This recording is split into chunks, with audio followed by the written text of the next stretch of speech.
धर्म के उद्देश्यों की बात कर लें। यद्यपि विषय सारा स्पष्ट हो गया है सुनखत की देशना के बाद, सुनखत के विचार के बाद। सुनखत ने क्या पूछा? सुनखत ने यही पूछा कि तथागत ने मुझे चमत्कार नहीं दिखाए। और मैं आपको बताना चाहता हूं, बुद्ध ने भिक्षुओं को कहा कि भिक्षुओं, कभी कोई चमत्कार की बात मत करना, कोई चमत्कार दिखाना भी नहीं, जादू टोने की बात मत करना, जादू टोना करना भी नहीं, कि जहां से अंधविश्वास पैदा होता है, जो अज्ञानता की ओर लेके जाता है, व्यक्ति को भ्रमित बनाता है। अब चमत्कार क्या है? चमत्कार एक अज्ञात शक्ति के द्वारा एक ऐसी घटना को अंजाम देना है जो मानव की संभावनाओं में नहीं है, जो इंसान की संभावनाओं में नहीं है, हम उसे चमत्कार कहते हैं। बुद्ध का धर्म विज्ञान पर आधारित है, उसे सत्य सिद्ध किया जा सकता है, उसे जाना जा सकता है, उसे परखा जा सकता है, उसे समझा जा सकता है। लेकिन चमत्कार को ना तो जाना जा सकता है, ना सत्य सिद्ध किया जा सकता है, ना उसे समझा जा सकता है। तो धर्म की बात बिल्कुल अलग है और धर्म विशुद्ध रूप से अलग है। जब भी कोई धर्म की बात करेगा वो ईश्वर की बात करेगा। मैं एक छोटा सा उदाहरण दे रहा हूं। बचपन में हम सुनते थे और मानते भी थे कि ये पृथ्वी जो है ये गाय के सींग पर टिकी है, और जब गाय अपना सींग बदलती है तब यहां भूकंप आते हैं। और ये बात हवा में नहीं थी। जिनको हम समझदार मानते थे, जिनको हम बुद्धिजीवी मानते थे, वही इन बातों की स्थापना करते थे, हमें बताते थे, और हम इसको स्वीकार भी करते थे कि पृथ्वी में भूकंप इसलिए आता है कि गाय एक सींग पर पृथ्वी को डांटे हुए है और वो सींग बदलती है तो भूकंप आता है। कभी मन में भाव ही पैदा नहीं हुआ कि पृथ्वी तो गाय के सींग पर टिकी है, लेकिन गाय किस पर खड़ी है, ये विचार ही नहीं आया। और हमारे मन की बात नहीं थी ये, सभी लोग इसको मानते थे। बुद्ध ने कभी नहीं कहा कि किसी के सींग पर धरती टिकी है। तो जहां धर्म की बात है, धर्म की बात जब हम करते हैं, उन बातों में कोई कसौटी नहीं होती, उन बातों में कल्पना होती है, और कल्पना का कोई सिर पैर नहीं होता। लेकिन धम्म में कोई कल्पना नहीं है। बुद्ध की किसी भी देशना में किसी कल्पना का कोई सहारा नहीं है। वो तथ्यात्मक है, वो ठीक ढंग से व्याख्यात है, व्याख्या की गई है। अब भूकंप क्यों आते हैं? अब धारणा बन गई। विज्ञान जो बोल रहा है वो वैज्ञानिक बात है, लेकिन धारणा में विज्ञान नहीं था। इसलिए सुनखत भी चमत्कार की बात पूछ रहा है। पृथ्वी कैसे बनी, इंसान कैसे बना। अब धर्म की बात करें, अभी हमने 2 दिन पहले जिक्र भी किया था कि धर्म में एक वर्ग ऐसा है जो ये मानता है कि वो मुख से पैदा हुआ, दूसरे भुजाओं से पैदा हुए। अब ये बात व्यवहारिक भी नहीं है, वैज्ञानिक भी नहीं है। जब व्यवहारिक भी नहीं है, वैज्ञानिक भी नहीं है, तो केवल उसे मानना है। तो धर्म का उद्देश्य क्या हो गया? किसी बात की सत्यता को जाने बिना ही उसको स्वीकार कर लेना और वो धारणाओं में फिट बैठ जाना। तो धर्म का उद्देश्य केवल व्यक्ति के मन में धारणाओं को स्थापित करना है, उसमें समझ विकसित करना नहीं है। जबकि धम्म का उद्देश्य मन में धारणा बनाना नहीं है। धम्म का उद्देश्य धारणाओं को तोड़ना है और उसमें एक चिंतन को पैदा करना है ताकि वो समझ सके। धर्म समझ पैदा नहीं करता, धर्म आस्था विश्वास की बात करता है, लेकिन धर्म बिना जाने मानने के लिए कभी नहीं कहता है। धर्म कहता है जिसे मानना है पहले उसे जान लो, जिस पर विश्वास करना है पहले उसे ठीक से तोल लो, उसको टेस्ट कर लो, काल और परिस्थितियों पर जांच लो। अगर जांच में खरी उतरे तो उसे स्वीकार कर लो। लेकिन धर्म में ऐसी कोई भी कंडीशन नहीं है कि जिसको आप जान रहे हो, जिसको मान रहे हो, उसको जान भी लो।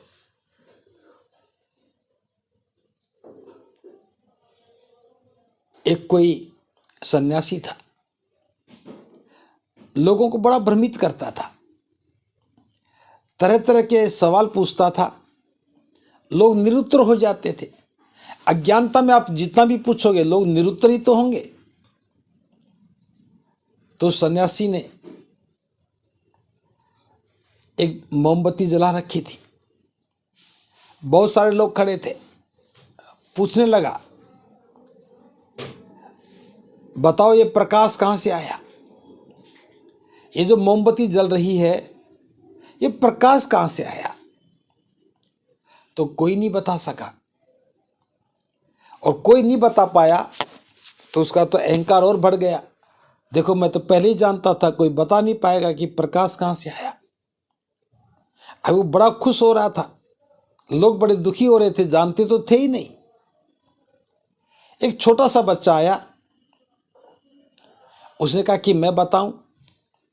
सभी ने देखा कि छोटा बच्चा क्या बताएगा, जब ये बड़े बड़े नहीं बता पा रहे तो छोटा क्या बताएगा। उसने कहा मैं बिल्कुल बता दूंगा। बोले हाँ बताओ। वो मोमबत्ती के पास गया और मोमबत्ती को फूंक मार दी, मोमबत्ती बुझ गई। उसने कहा कि स्वामी जी आप ये बता दो कि प्रकाश गया कहां? जहां गया है वहीं से आया है, जहां गया है वहीं से आया है। अब आप बता दो ये प्रकाश गया कहां पे है, तो ताकि मैं आराम से बता दूंगा कि वहीं से आया है। अब पहली बात में प्रश्न तो वो विज्ञान का पूछ रहा है, लेकिन बात भ्रमित करने की है। उस छोटे बच्चे में समझ पैदा थी, उसने प्रश्न का उत्तर भले ही ना दिया हो, लेकिन जिसने प्रश्न पूछा था उसी को उलझा दिया। तो धर्म एक उलझन तो पैदा करता है लेकिन सुलझाता नहीं है। बुद्ध का धम्म मन में किसी भी प्रकार की उलझन को टिके नहीं रहने देना चाहता है, क्योंकि जो 4 श्रेष्ठ सत्य का सूत्र है कि दुनिया में जो दुख है उसका कारण है, उसका निवारण है और उसके लिए एक मार्ग है। और मैं बता रहा हूं, इस विश्व में जितने भी विकास हुए हैं, जितनी भी नई खोज हुई है, मानव कल्याण के जितने भी यत्न हुए हैं, ये सब के सब बुद्ध के इसी सिद्धांत से निकल करके आए हैं। सारी मेडिकल साइंस जो आज इलाज कर रही है वो दुख, कारण, निवारण और मार्ग पर ही चल रही है। बीमारी क्यों हुई, किसके कारण से हुई, उसका इलाज क्या है, इलाज का तरीका क्या है, यही तो बुद्ध का 4 श्रेष्ठ सत्य है। सारी इंजीनियरिंग, सारी खोज इसी आधार पर हुई। तो धम्म का उद्देश्य मानव को सुखी बनाना है, उसका कल्याण करना है। तो बुद्ध के सिद्धांत खोज में भी सहायक हो गए, कल्याण में सहायक हो गए और दुख मुक्ति के मार्ग को प्रशस्त करने में सहायक हो गए। लेकिन धर्म की जो चर्चाएं हैं उनका कोई अंत नहीं है और कोई समाधान नहीं है। जैसे आत्मा की बात करते हैं कि आत्मा मरती नहीं, वो दूसरे शरीर में चली जाती है। अब ये बात किसने बताई कि आत्मा मरती नहीं है, वो दूसरे शरीर में चली जाती है? तो जरूर उस व्यक्ति को ये भी पता होगा कि वो आई किस शरीर से थी और इस शरीर में क्यों आई। चूंकि वहां रीजनिंग नहीं है, वहां क्वेश्चन नहीं है, वहां पूछने का अधिकार भी नहीं है, इसलिए सिर्फ मानना है। अगर आत्मा मरती नहीं है तो फिर ये दुनिया की जनसंख्या बढ़ क्यों रही है? इसका अर्थ ये हुआ कि जो जीव लुप्त हो गए उनकी आत्मा दूसरे जीवों में चली गई। तो पॉपुलेशन तो नहीं बढ़नी चाहिए थी, सारे जीव जंतुओं की संख्या तो उतनी रहनी चाहिए थी, लेकिन जनसंख्या बढ़ रही है, मनुष्यों की जनसंख्या बढ़ रही है, इसका आत्मा से कोई लेना देना नहीं है। तो धर्म जहां उलझन पैदा करता है, धर्म वहां व्यक्ति को सुलझाता है। धर्म सुस्पष्ट है और धर्म उलझन है। धर्म के पास समाधान नहीं है। जैसे किसी ने कहा कि मैं दुखी हूं, मैं गरीब हूं, तो धर्म क्या कहेगा कि तुम्हारे पिछले जन्मों का फल है, और धर्म क्या कहेगा तुम्हारे जीवन का तरीका ठीक नहीं है। ये दोनों में एक बुनियादी अंतर हो गया। अब व्यक्ति को पता लग जाए कि मेरे जीवन के जो तौर तरीके हैं उनकी कमी के कारण मैं कर्जदार हूं, मैं गरीब हूं, तो वो अपनी अवस्था को बदल सकता है, क्योंकि कारण पता लग गया, अवस्था बदल गई, गरीबी से आदमी समृद्धि की ओर आ गया। ये धर्म का उद्देश्य है। लेकिन धर्म में तो यही कहा जाएगा कि तेरी गरीबी पिछले कर्मों की है, पिछले जन्म में जो कर्म किए थे वो तेरी गरीबी है। अब पिछले कर्म में, जीवन में क्या कर्म किए थे उसका लेखा जोखा तो है नहीं, उनको दूर करने का कोई प्रावधान नहीं है। अगले जन्म में क्या बनूंगा इसकी कोई चर्चा नहीं है, इसका कोई उत्तर भी नहीं है। तो धर्म के उद्देश्य में समाधान नहीं है, लेकिन धर्म के उद्देश्य में पूरी तरह से समाधान है। तो इस बात को हमें ठीक से समझना चाहिए। जो सुनखत के साथ वार्तालाप हुई, जो पौध पाठ के साथ वार्तालाप हुई, बुद्ध ने इन दो सूत्र में ये बिल्कुल सुस्पष्ट कर दिया कि जो धर्म का उद्देश्य है और धर्म का उद्देश्य है, दोनों में कोई समानता नहीं है। धर्म किसी भी प्रश्न का उत्तर देता नहीं है, उसको बस ये बता करके कि ये होता है, बस मान लिया जाए। आत्मा होती है, मान लो। ईश्वर होता है, मान लो। बरसात ईश्वर करता है, मान लो। जन्म भी वही देता है, मृत्यु भी वही करता है, मान लो। आत्मा मरती नहीं है, मान लो। चमत्कार होते हैं, ऊपर वाला करता है, मान लो। मरने के बाद स्वर्ग में जाओगे, मान लो, स्वर्ग में चले गए। नरक में जाओगे, मान लो। यह सिर्फ मानना है। और धम्म कहता कि मानने की बात नहीं, सिर्फ जान लो। अगर समझ में आ जाए तो उसे स्वीकार करो, आचरण में उतारो, अभ्यास में उतारो। ऐसा करने से जीवन रूपांतरित होगा, जीवन बदलेगा। इसलिए बुद्ध के धर्म का उद्देश्य, बुद्ध ने कहा है, सृष्टि के उत्पत्ति की व्याख्या करना नहीं है, बल्कि समाज का पुनर्निर्माण करना है। और पुनर्निर्माण एक बड़े उद्देश्य के लिए करना है, मानवता के कल्याण के लिए करना है, हर व्यक्ति के सुख के लिए करना है। तो ये सब जानना बहुत ज़रूरी है। उसके बिना हमें नहीं पता लगेगा कि उद्देश्य क्या है। तो धम्म और धर्म के बीच के उद्देश्य अगर स्पष्ट हो जाते हैं, तब व्यक्ति का मन इस बात को स्वीकार करेगा कि बुद्ध का जो धर्म है वो मानवता के कल्याण का धर्म है। अब मैं थोड़ा सा इस अंतर में एक बात और डाल के बात कर रहा हूं। जैसे धर्म में यज्ञ किया, यज्ञ किस लिए किया? कल्याण के लिए। आहुति किसकी लगी? पशुओं की लगी। गर्दन पशुओं की कटी, हजारों पशुओं को मारने के बाद, यज्ञ में आहुति देने के बाद किसको स्वर्ग मिला, किसको क्या मिला, ये सब निश्चित नहीं है, किसी को पता नहीं है। बस मन में खुश हो गए कि मैंने बड़ा यज्ञ किया, मैंने आहुति दी। और आज भी देखते हैं, आज भले बड़े यज्ञ नहीं होते। हिमाचल प्रदेश में विशेष रूप से अगर हम यहाँ जाते हैं जम्मू में, तो जम्मू में आज भी मैंने बलियों को होते देखा है। हिमाचल प्रदेश में विशेष अवसरों पर सैकड़ों पशुओं की बलि दी जाती है, ये आज भी हो रहा है। अगर नेपाल में जाओगे तो हजारों पशुओं की बलि दी जाती है, ये आज भी हो रहा है।